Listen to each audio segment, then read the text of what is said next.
최근 반일 감정이 확산하고 있는 틈을 타서 각종 가짜 뉴스들이 등장을 하고 있습니다. 이슈가 터졌다 하면 어김없이 만들어지는 것이 있습니다. 정확한 근거를 알 수 없는 허위 정보, 이른바 가짜 뉴스입니다. 강원도 고성에서는 산불이 났는데요. 국가재난사태급의 아주 엄청난 산불이 났습니다. 그런데 대통령이 그날 행사에 술을 먹었다. 숙취 때문에 늦은 거 아니냐. 거짓을 바로잡지 않으면 걷잡을 수 없이 번집니다. 아베 수상이 지난번에 정신병 문제 때도 사과했습니다. 도를 넘는 가짜 뉴스의 범람, 그리고 무서운 속도로 확산. 새로운 디지털 미디어 환경은 사람들이 뉴스를 만들고 접하는 방식에 거대한 변화를 몰고 왔습니다. 표현의 자유와 관용이 민주주의를 파괴하거나 침해하는 주장과 행동에까지 허용될 수는 없습니다. 가짜 뉴스는 나라 전체를 뒤흔들 수도 있습니다. 왜곡된 정보를 가지고 이루어진 여론이라고 하면 우리 민주주의가 심대한 타격을 입게 되는 거죠. 거짓과 진실이 교묘히 섞여 있는 가짜 뉴스. 그 속에 숨은 의도와 진실에 다가가기 위해 우리 사회는 어떻게 해야 하는지 고민해 봅니다.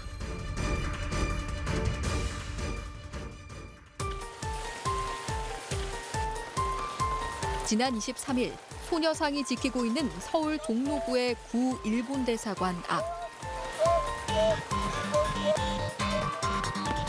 거센 빗줄기에도 아랑곳 않고 모인 사람들은 극우 단체인 엄마부대 주옥순 대표와 회원들입니다. 오늘 사실은 비가 너무 많이 와서 저희들이 기자회견을 취소를 하려고 했는데 오늘 또 기자들이 나와서 이렇게 취재를 하니까 저희들이 어쩔 수 없이 하게 됐습니다. 북한의 김정은에게서 특별 지시라도 내려온 것인가? 조국 사건이 일파만파 번지는 것을 조기에 수습하고 국민들의 시선을 다른 곳으로 돌리기 위해 돌파구가 필요했는가? 근거 없는 의혹과 자극적인 발언을 서슴지 않습니다. 그리고 그 내용을 그대로 촬영해 자신들의 유튜브 채널에 올렸는데요. 이 사이트에는 구독자가 무려 16만 명, 업로드해놓은 동영상은 2,500개가 넘었습니다. 이 중에 논란을 넘어 큰 파장을 일으킨 발언이 있습니다.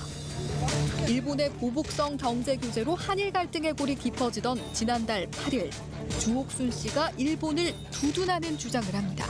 아베 수상이 지난번에 정신병 문제 때도 사과했습니다.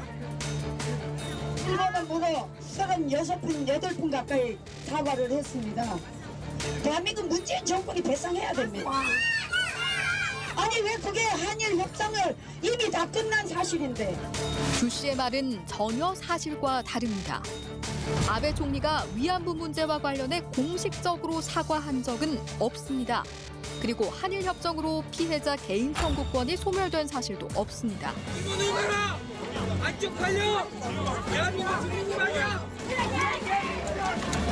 결국 성난 시민과 충돌이 일어나고 말았습니다.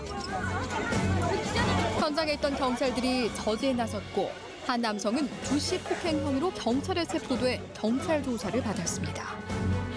유튜브에서도 주 씨의 발언을 비난하고 질타하는 댓글이 쇄도했는데요. 팩트체크나 이런 검증은 어떻게 거치시나요? 팩트체크? 팩트체크가 주로 언론에서 나오는 거를 많이 활용을 하고 또 우리 국민들이 이제 다 알아요. 언론들이 제대로 방송 안 해도 국민들이 더 잘 알아요. 우리 유튜브가 왜 이렇게 성공하는지 아세요? 기존 방송이 제대로 하지 않기 때문에. 기존 방송이 제대로 국민들에게 객관적으로 보도를 하지 않기 때문에. 허위 정보, 이른바 가짜 뉴스를 그냥 두고만 볼 수 없는 이유는 온라인 플랫폼을 통해 너무 쉽게 유포, 확산되기 때문입니다. 그렇다면 가짜 뉴스를 어떻게 정의할 수 있을까요?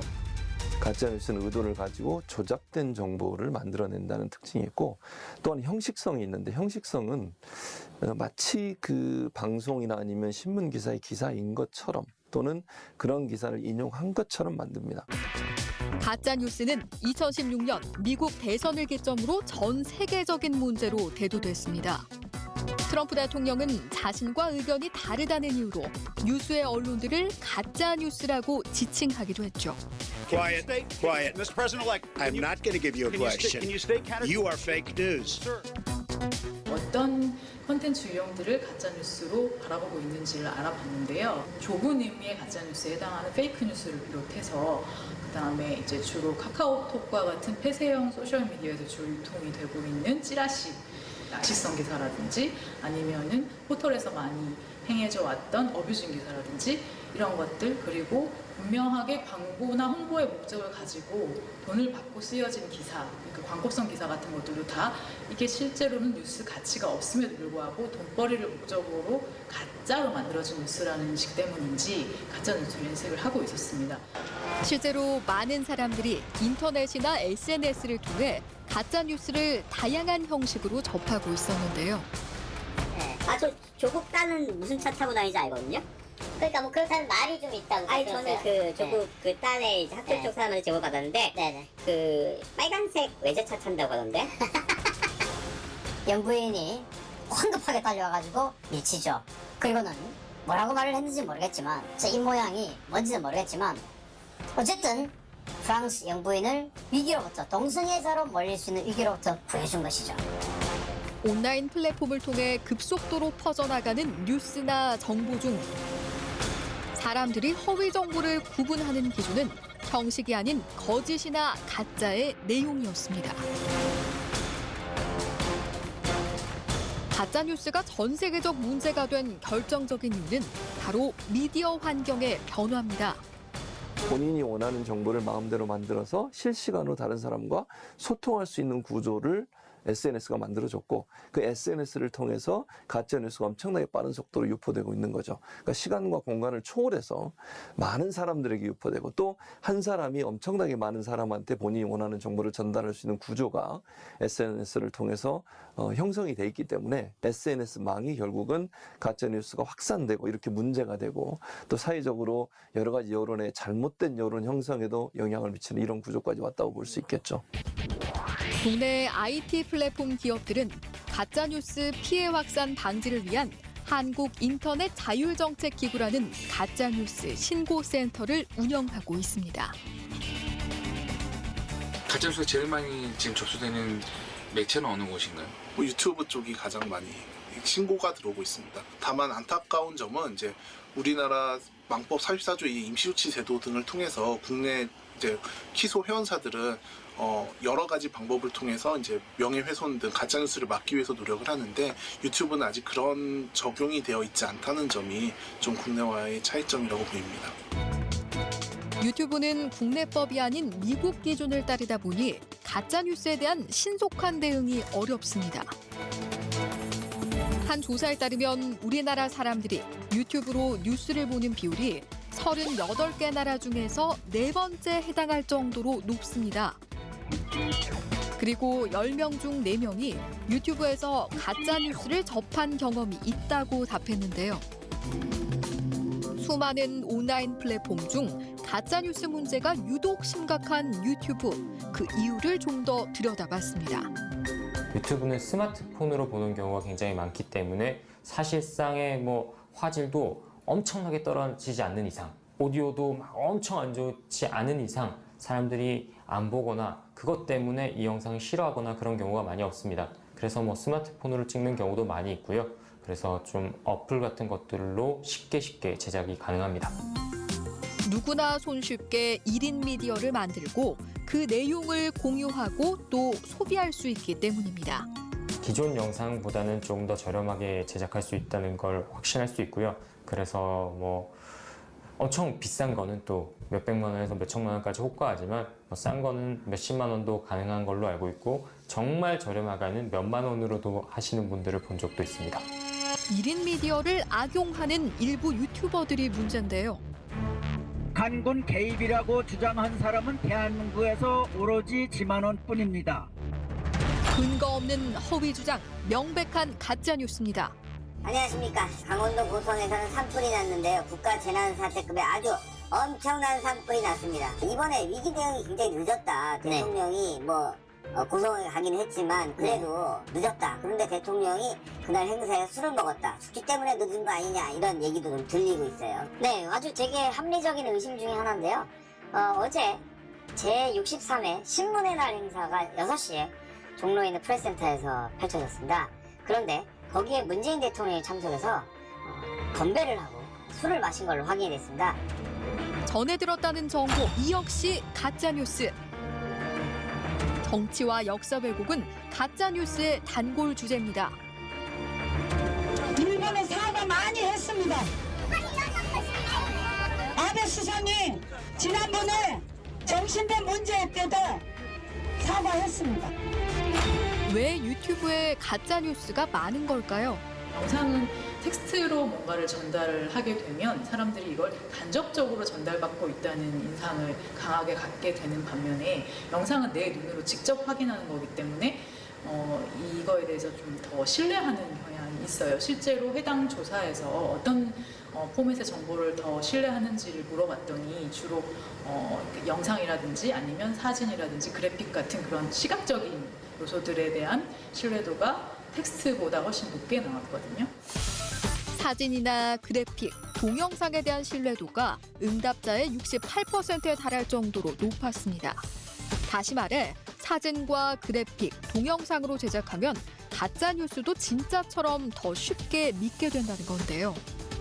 게다가 유튜브의 알고리즘 시스템에 따라 개인 맞춤형 추천 동영상이 뜨기 때문에 더 빠져든다고 합니다. 개인에게 맞춤형으로 정보가 제공되고 있는 경우들도 많고요. 그래서 이런 확증 편향적인 정보 노출이 됐을 때 그 이용자 개개인도 어떤 편향성을 가지고 정보에 접근을 하는 거기 때문에 현실을 제대로 바라볼 수 없는 제한점이 생길 수 있고요. 가짜뉴스나 허위 정보는 어떤 그런 사람들의 심리를 이용해서 좀 더 기승을 부리고 있는 것 같아요. 유튜브에 자극적이고 가짜뉴스가 많은 이유 또 있습니다. 구독자가 1000명이 넘어가고 시청 시간이 4000시간이 넘어가면 유튜브에서 수익 창출 승인 조건을 통과했다고 하면 그때부터는 이제 조회수가 높게 나오는 컨텐츠를 가지고 있을 때 수익이 많이 나온다고 보시면 됩니다. 개인이 운영했을 때 많게는 한 몇천만 원에서 정말 많게는 억까지 벌 수 있는 수익을 내고 있죠. 일단 동영상 조회수가 많을수록 비싼 광고가 붙는 것이 유튜브의 기본 수익 구조입니다. 그런데 인제와 우익 성향의 채널을 운영 중인 한 유튜버를 직접 만나 수익에 대한 이야기를 좀 더 자세히 들어봤습니다. 네, 여러분 안녕하십니까. 먼저 고지하겠습니다. 본 방송은 국민들의 알 권리와 공공의 이익을 위해서 방송함을 먼저 고지하겠습니다. 특별한 주제와 형식 없이 자신의 생각과 의견을 나누는 생방송을 합니다. 실시간으로 시청자들과 채팅을 하며 소통도 하고요. 그런데 채팅창에 메시지와 함께 10,000원, 50,000원 금액이 표시됩니다. 유튜버에서 도입한 슈퍼챗이라는 시스템으로 이용자들이 채팅을 하며 최소 1,000원부터 최대 50만 원까지 후원금을 보낼 수 있다는데요. 그리고 또 화면 하단에는 자발적 구독료라는 자막과 함께 아예 계좌번호를 노출합니다. 구독자가 한 2만 명 정도 되면은 별 탈이 없으면 광고료가 한 100만 원 정도 나오게 되고요. 자발적 구독료는 시청자들이 자발적으로 5,000원이든 10,000원이든 그건 이제 구독료를 후원을 하는 거죠. 그래서 이제 그걸 다 합치면 통상적으로 유명한 유튜버들 아닌 다음에는 보통 유튜버들은 한 달 수입이 한 200~300만 원 정도 될 겁니다. 자발적 구독료와 슈퍼챗 후원금, 그리고 광고 수익, 이렇게 세 가지 형태로 수익을 얻고 있었는데요. 유튜버들의 인지도와 생방송 내용에 따라 채팅창으로 보내는 후원금의 규모도 차이가 날 수밖에 없습니다. 계좌번호를 노출하는 자발적 구독료는 전적으로 채널 운영자의 재량으로 운영되고 있었는데요. 다수의 우익 성향 유튜버들이 자발적 구독료를 받고 있는 것으로 보였습니다. 주옥순 씨도 ARS, 문자, 정기 후원 등 다양한 방법으로 자발적 구독료를 받고 있었습니다. 돈벌이로 이용한다는 전혀 가지고 말도 안 되는 거예요. 유튜브에 광고 다 잘라버렸어요. 광고 다 잘렸어요. 그러면 어떡해요? 나는 굶더라도 직원은 밥은 먹여야지. 운영하는데 너무 힘들어요. 그만 됐습니까? 또 이거 가지고 어느 부분만 또 낼 수 있으니까 그만 됐어요? 1인 유튜버들 중에서는 대부분은 자기가 이제 애국심이라든가 사명감 같은 걸 가지고 하는 분들이 대부분이겠지만 일부는 사익 추구를 위해서 하는 것도 배제할 수는 없다. 그건 어쩔 수 없는 어디나 있는 부작용이라고 저는 생각합니다. 넘쳐나는 콘텐츠들 사이에서 경쟁력을 가지려면 남달라야 하는 건 당연하겠죠. 하지만 조회수를 높이기 위해 후원금을 더 많이 받기 위해 자극적인 콘텐츠나 가짜뉴스로 돈벌이를 하는 게 아니냐는 의문을 제기할 수밖에 없습니다. 인기 동영상에 있는 것도 많이 보고요. 제가 관심 있는 분야 뭐 게임 같은 거 볼 때도 있고 썸네일이라고 하는 그 자극적인 제목이나 그런 거에 끌려서 몇 번 본 적이 있는 것 같아요. 그것도 인기 영상이 계속 올라오잖아요. 그것도 이렇게 관심이 없어도 인기 영상이라서 올라오게 되는 것도 그냥 눌러봐서 보기는 하거든요. 네. 실제로 유튜브 이용자들이 동영상을 조회하는 가장 중요한 기준은 첫 번째 영상의 제목, 다음은 영상 소개 내용이었는데요. 일반인들이 일반적으로 유튜브를 예전에는 방송으로 보지 않다가 지금 방송과 동일한 형태의 매체로 인식을 해요. 그러니까 훨씬 파급력이 커질 수밖에 없는 거죠. 그러니까 유튜브라고 하는 것이 예전에 그냥 SNS 정도에 머물렀다고 하면 지금은 일반 방송과 거의 비슷한 수준의 영향력을 갖고 있는 매체가 되다 보니까 가짜뉴스가 퍼지게 되면 이런 객관적이고 공정한 정보보다 그런 자극적인 정보를 더 신뢰하는 계층이 생기게 되고 그런 그룹이 생기게 돼요. 그 사람들은 일반 언론이 제공한 정보를 믿지 않아요. 그건 조작된 정보라고 생각해요. 그럼 여론이 어떻게 되겠어요? 잘못된 방향으로 가겠죠. 국민의 올바른 판단에 의한 여론이 아니라 조작된 정보에서 영향을 받은 왜곡된 여론이 형성되고 그것이 민주주의의 올바른 발전을 파괴하는 그런 아주 그 독버섯과 같은 그런 역할을 한다고 볼 수 있겠죠. 대한민국에 그래도 청와대 행정수반으로 있는 문재인 씨가 지금 굉장히 건강 이상설로 국민들에게 굉장히 궁금증을 보여주고 있습니다. 유튜브를 중심으로 한 가짜뉴스 시대, 어떻게 대처해야 할까요? 허위 정보를 가려내고 객관적 사실을 전달하기 위한 노력, 팩트체크가 필수입니다.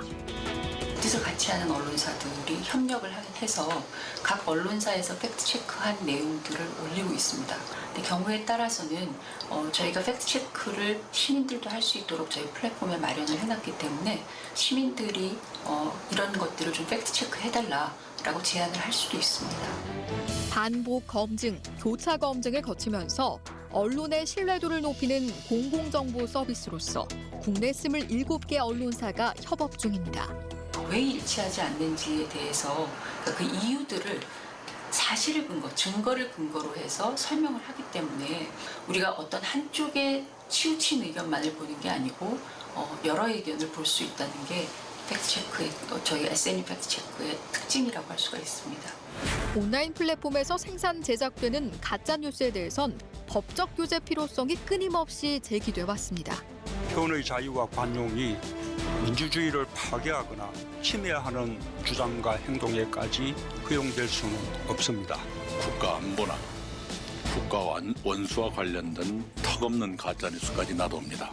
검찰과 경찰은 유관기관 공동 대응 체계를 구축해서 하지만 정부가 직접 규제에 나서는 것은 신중하게 접근해야 한다는 게 전문가들의 의견입니다. 표현의 자유, 언론의 자유를 침해할 가능성이 굉장히 큰 그런 법안들이 지금 남발되고 있습니다. 소위 빈대잡자하고 초상간 태우는 우를 범할 수 있는 이런 그 어떤 법적인 그런 접근은 너무나 한계가 있다. 지난달 26일 언론학자들과 교육 관계자들이 한자리에 모였습니다. 허위 조작 정보가 범람하고 또 그 피해가 커지는 걸 극복하는 대안으로 전문가들은 저널리즘의 복원과 함께 미디어 리터러시를 선보이고 있습니다. 미디어 리터러시란 미디어에서 만들어내는 뉴스와 정보를 그대로 받아들이는 것이 아니라 이해하고 분별하는 능력을 말하는데요. 미디어를 올바르게 또 본인에게 도움이 되는 방식으로 현명하게 활용할 수 있고 이용할 수 있는 방법을 배우는 교육이라고 생각하시면 될 것 같아요.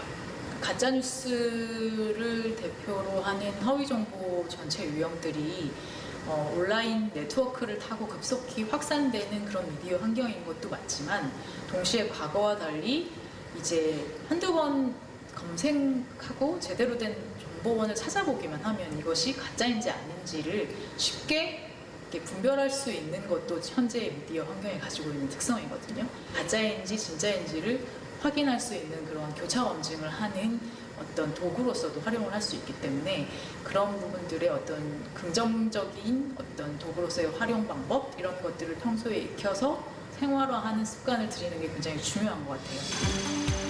미디어 리터러시 교육을 한다는 서울의 한 중학교를 찾았습니다. 아이들은 대부분 스마트폰을 통해 뉴스나 정보를 접하는데요. 여러분이 제일 좋아하는 미디어에 대한 공부를 할 겁니다.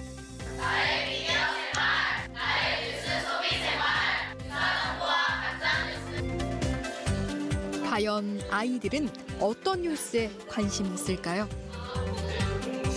볼게요. 자, 좋습니다. 일단 제일 많이 나온 영역은 어디죠? 뿐만 아니라 정치, 시사 등 다양한 분야에 관심이 있었습니다. 자신이 접한 뉴스를 보고 어떤 생각이 들었는지 서로 이야기도 나눠보고요. 뉴스를 볼 때 일방적으로 믿고 받아들이지 않기 위해 어떻게 해야 하는지도 배웁니다. 여러분, 뉴스에 대해서 따라해보자. 질문을 던지자. 질문을 던지면 돼요. 이건 과연 한쪽 입장만 있는가? 이건 확인된 건가? 이걸 쓴 의도는 뭐지? 그 질문을 던지는 것만으로도 여러분의 생각 근육은 커지고 단단해진다고 믿습니다. 우선은 제가 항상 자극적인 제목만 골라서 본다고 했잖아요. 근데 이번에 이 교육 받음으로써 앞으로는 이제 좀 분별력을 좀 더 키워서 약간 이제 많은 다양한 기사들을 좀 더 자주 보고 그리고 이제 이게 진짠가 한번 의심해 보는 것도 나쁘지 않겠다고 생각을 했습니다. 보고 들었던 정보들을 그대로 믿었으니까 이렇게 생각이 바뀐 거에 대해서 다른 사람들도 이런 걸 듣고 다시 한번 생각해볼 기회를 가졌으면 좋겠다고 느꼈어요. 미디어 리터러시 수업은 단순하게 허위 정보나 가짜 뉴스만을 이렇게 발견하는 수업이 아니고요. 일단 뉴스가 우리한테 중요한 거구나, 필요한 거구나. 미디어에서 받아들이는 뉴스를 통해 내가 성장할 수 있고 더 많은 사회성을 기를 수 있다는 긍정적인 면도 필요하다고 봅니다. 새로운 미디어의 출현과 1인 미디어의 확산으로 뉴스 정보의 생산자, 전달자, 소비자의 경계가 사라졌습니다. 때문에 검증도 출처도 알 수 없는 교묘해진 가짜뉴스가 잘못된 여론을 형성하고 민주주의를 위협합니다. 허위정보, 가짜뉴스의 홍수에 휩쓸리지 않고 사실과 진실을 똑바로 보는 힘을 키워나가는 것이 중요하겠습니다. 일단은 사실이 아닌 정보들이 사실이 아니라고 하는 것들을 밝히고 그것들이 사람들한테 많이 알려주는 게 중요합니다. 그래서 이게 영상으로 만들어졌다고 해서 이게 다 방송 뉴스라고 생각한다든지 텍스트로 만들어지면 이거는 신문의 뉴스일 거라고 생각한다든지 그런 것들에 대해서 합리적인 의심을 해보는 것들이 필요하다고 봅니다. 이런 합리적인 의심들이 그러니까 개개인에게 노력해야 된다고만 해서는 안 될 거고요. 아주 초등학교서부터 그 노인분들까지 리터러시, 미디어 리터러시 교육들이 병행이 돼야 된다고 생각을 합니다. 정부에서 직접 나서서 규제하다기보다 법을 통해서 그러니까 제도를 만들어야 되죠. 가짜 뉴스를 방지하는 법안을 만드는 가장 중요한 목적은 확산을 막는 거야. 왜 이게 확산되는 게 문제인 거잖아요. 물론 만드는 사람도 책임을 지긴 져야겠죠. 그러나 1차적으로 가장 중요한 이 가짜 뉴스 방지법의 가장 중요한 초점은 확산을 막자는 거예요. 그래야 이걸 예방할 수 있는 거잖아요. 한 번 확산되면 엄청나게 빠른 속도로 퍼지니까. 전세금을 못 돌려받기 시작했다는 그 글들이 이제 속출하기 시작하는 거예요. 이 사람 때문에 피해자가 지금 엄청 많거든. 투자자만 손해보는 게 아니에요. 그 세입자까지 이 동반 불행을 낳는. 저희 집주인이 잠적했습니다.